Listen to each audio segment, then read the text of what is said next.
JoyAnnReid Reid nails it here. I mean, I'm glad that she put it the way that she put it with these libertarian folks who, now that they are finding themselves on the side where they're going to lose some money, they want the government to come to the rescue.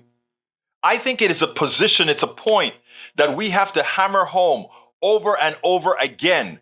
Every time they tell us we can't give a student loan, every time they tell us they can't give family leave, every time they tell us they can't give support to families who need kids in daycare or these other types of services, anytime they tell us we can't afford health care, and whenever they talk about some sort of a moral hazard, let's remember how fast the government was able to come through for folks like these rich people who had their monies in deposits in Silicon Valley Bank, how fast they were able to come up with billions of dollars to send to Ukraine.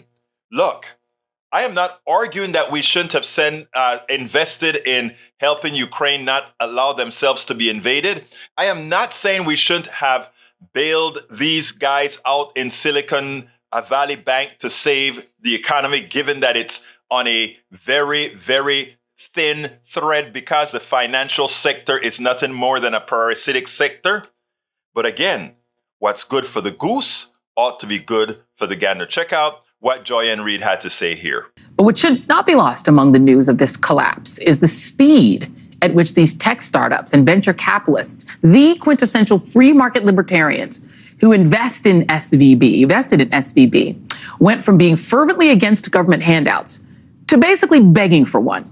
It was almost immediate. As current affairs columnist Nathan Robinson puts it, every libertarian becomes a socialist the moment the free market screws them. Writing, billionaire Mark Cuban swiftly went from denouncing regulators to asking, where were the regulators? Tech industry leaders immediately started calling for the FDIC to ditch its $250,000 cap on guaranteed deposits. Venture capitalist David Sachs said it was unfair for depositors to be punished for opening a bank account at an institution that failed. And Clinton Treasury Secretary Larry Summers, notorious for his free market attitudes, who has previously had harsh words for those advocating debt relief for student loan borrowers, said that when it comes to Silicon Valley Bank, the government should step in, and that, quote, this is not the time for moral hazard lectures or for lesson administering for alarm about the political consequences of bailouts. Funny how quickly they switch it up when they are the ones on the losing end of wondrous capitalism. But let's be clear. This collapse is not about the bank being woke or too focused on diversity, as some on the right are pretending to believe so that they can keep the wingers entertained. It's about investors, as members of the free market, making a bad bet. If you want to gamble, you're going to have to accept the risk. And now, here they are, waiting to be rescued by the evil federal government. Help me, Biden, help me. JoyAnn is absolutely right. Save us, Biden, save us, Biden.